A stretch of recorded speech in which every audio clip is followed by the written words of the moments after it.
How's it going, everybody? So we're going to be looking at the Crucible room rules for Season 9, which we're all going to be taking part in for the next, 6 to 8 weeks, I guess. If you're watching this, as soon as it went live, just know the Crucible tournament for the Envoys is going to be taking place like an hour from when this video was posted. So go to YouTube, go to Twitch, check it out. There's going to be lots of good promo codes, giving away free stuff. It's going to be super cool, super fun time, and hopefully no bugs are going to bite us in the butt, which we already kind of have our eyes on a potential bug. We'll see how that goes. But hopefully Lego Batman will be safe. Anyway, let's go over the rules, starting with the global room. So we got the guiding hand. On offense and defense, iconic characters count as Illuminati on defense, not on offense.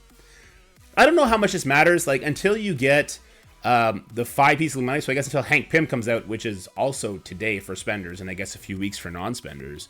I don't think you're going to use that. I think you would still use 5-piece Illuminati, whether that be with Captain Britain or with Iron Man. I think that would still be better than any of the Wakanda characters. Unless this means, and I'm not sure, if I put OG Shuri with a few Illuminati members, is she going to give them speed up so I don't have to wait for Hank Pym's free-to-play release? That's something we'll test in the live server. It's not really going to take into account as soon as we get the full Illuminati team, because that team's just going to be, head and shoulders better than this. And then will you put, Iron Man with the Wakanda team because he's going to get speed up from them? He's still super slow at 101 speed. So, Death Seed will still get in there ahead of them and wreck that. Or Masters of Evil will get in there and destroy it. It's a B-tier team is still going to beat it, is what I'm trying to say. So I don't really see that as being a huge global rule, which I think is fine, because it's going to kind of tamper down a little bit on the defensive overload we've had lately. All right, so all characters are going to gain 20% max health, 10% damage. That is standard. And after each completed attack, we're going to get an exhaust. That is also standard. So yeah, exhaust wasn't messed with here. So full house, we've actually already had this room, but there's a little bit of tweaks to it. So strikers, when they get ability block, they gain 50% damage, and when attacking a character with ability block, I'm confused about this one. I don't know if it means when they have ability block or when the enemy has ability block, they're going to apply a bleed. I'm going to take it to mean that when you have ability block, you will then apply a bleed. I'm going to take it to mean that. The reason I don't care too much about this is because you kind of lean more into the Raider and Skirmisher aspects of this room anyway. So Raider characters, on turn, clear ability block and heal self for 10% of max health. This is super beneficial for a character that on defensive side that you want to protect from ability blocks. Think of your forges, your rogues, somebody that you kind of just throw an absent-minded ability block on and then you let them take their first turn. Well, this is going to change how that works, which will greatly change how the matches kind of go overall. Then we got the Skirmishers. Characters on Sissile attack apply ability block to primary target. It wasn't primary target last time, it was to everybody that was hit. So this kind of weakens down the Skirmishers. I think you're just going to see a lot of Raiders in this room with a lot of kind of overkilling on the problematic defensive teams like Extreme. I think you could see Extreme in there for sure. All right, then we got Fatigued on offense and defense. Ultimate abilities cost 2 less to use. When using ultimate ability, gain slow.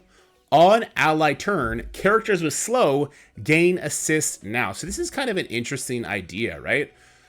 People are going to start with their ultimates more often. They're going to get slow, and then they're going to start doing assists. And that's it for the room, by the way. I really like the idea of a really fast character. Let's say you had Noir in here and Pav in here, and then they take their ultimate abilities, they cover the enemy in slow, they do a bunch of damage, and they themselves get slow. And you somehow find a way to get your Doom to go for the ride. Now, Doom is taking 3 turns. He's calling those guys who have slow, if they weren't cleansed by Doom, to take their turns. And then he's giving somebody else 3 turns, and all of a sudden, everybody's attacking like crazy. I just think this is a really cool idea. I like how it's really thinking outside the box. And I can kind of see a couple options that would go in here, right? Hive Mind Skrull will be popular here, because Skrull is going to ult turn 1, and then the Hive Mind characters will go, and it's going to be problematic from there. Now, I don't think that's going to be the case, because you're either going to use Cabal on Hive Mind Skrull, or some sort of Apocalypse team that gets to go first. We'll see how all that shapes up, but it's going to be interesting nonetheless. All right, Twisted Blade on offense and defense with vulnerable.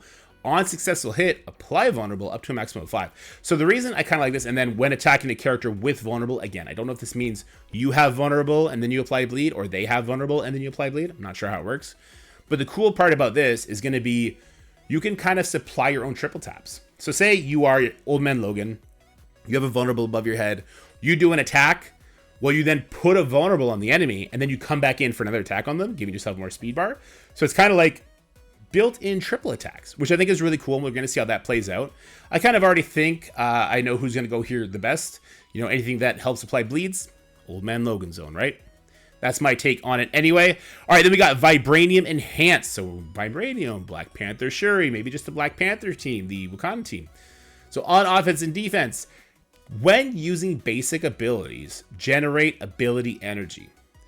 Ultimate abilities cost 2 more ability energy, so they're further away. Now, this could work one or two ways, and this is the potential bug I was talking about. I asked for clarification on this because we've had this room with this wording twice now, and it worked differently each time. So a couple seasons ago, it worked in such a way that if a character normally starts with ultimate, like think Green Goblin Classic. Green Goblin Classic normally starts with his ultimate ready. In the couple seasons ago, he actually wouldn't have it available. It would be 2 turns away. A couple seasons before that, we had a similar rule where ultimates cost more, but he would have it ready. So it's the difference between like, is Goblin starting with X out of X, even though this room is going to make it, X plus 2, so it'll be X plus 2 out of X plus 2? Or is Green Goblin going to start with X out of X plus 2? Sorry, I threw a lot of variables at you. Generally, what I'm saying is a character who normally has their ultimate available on spawn, are they going to continue to have it, or are they going to be 2 turns away? I was told if a character has their ultimate ability ready normally in this room, they will still have it available. So it's not going to work the way it did a couple seasons ago, which I think is good, because I think that was a little bit overbearing, and that would be really problematic with a couple teams. I don't want to go into too much because I do have to compete in this tournament in a second. We're going to come back and we're going to talk about all the options for sure.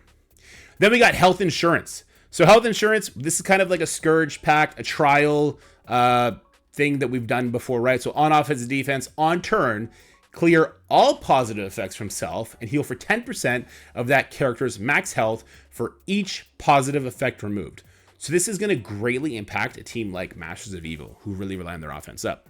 Instead of getting to utilize that offense up, it gets stripped from them and they hit like wet noodles. This is also going to greatly affect a team, oh my gosh, like Eternals. They're going to lose their ultimate before they actually get to ult. That's going to be huge for them. Teams that this is going to affect a lot less is teams with Safeguard. So a team like Infinity Watch is going to excel pretty good here, is my understanding anyway. Because this is another one where it's worked both ways. Like if sometimes if they have Safeguard, they'll keep their buffs, but Safeguard is removed at the start of the turn. So does the room rule check before or after the Safeguard is removed at the start of a character's turn? That's going to be the determining factor here. But we'll have to wait and see. Either way, I don't think this room is going to be the end-all be-all. I think it's going to be just fine.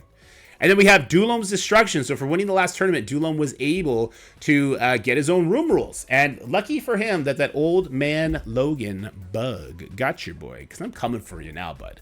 Because I see your creativity is lacking. When using an ultimate ability, generate 1 ability energy for each enemy? Lame-o. That's lame. That's not fun. Just more ultimate ability energy stuff. Listen, is this going to be super impactful? I don't know. I think this might be like a nothing room. But I guess if you have like, let me think. If you have a bunch of villains and you can get your lizard to go before Vulture, and Vulture, like, what? It's for the enemy too, so you can't even work for it. So it'd be like the enemy lizard goes before your Vulture, so then your Vulture can ult turn 1. This is going to be such a niche case. Hey, maybe he actually did some reverse engineering. Maybe he knows what team he wants to be good on defense. And then he was like, okay, like if this was the case, this is going to change things a lot. Let's try that. Like, I don't know what he's thinking there, but we're going to see how it goes. What I'm going to say is if I win this tournament, which I freaking better, otherwise Lego Batman's getting it for good this time. If I win this tournament, I'm going to do a little bit of crowdsourcing with you guys. Now, Dulom wasn't allowed to do this, is my understanding, because he kind of had to do it Cloak of Shadows. Now they've said the content creator who wins gets to make a room rule. I'll come to you guys. We'll put our heads together. We'll come up with something fun. If I had it my way, and this would never happen because it'd be too complicated, is I would like a daddy daycare room or something like that. Where, the Hawkeyes, the Mr. Fantastic, well, he's kind of a bad dad. He's kind of a bad dad too, Thanos is. Peter B. Parker, the dads of Marvel Strike Force, I'd give them like 500% increased stats, which is stupid, and it would never fly with the developers.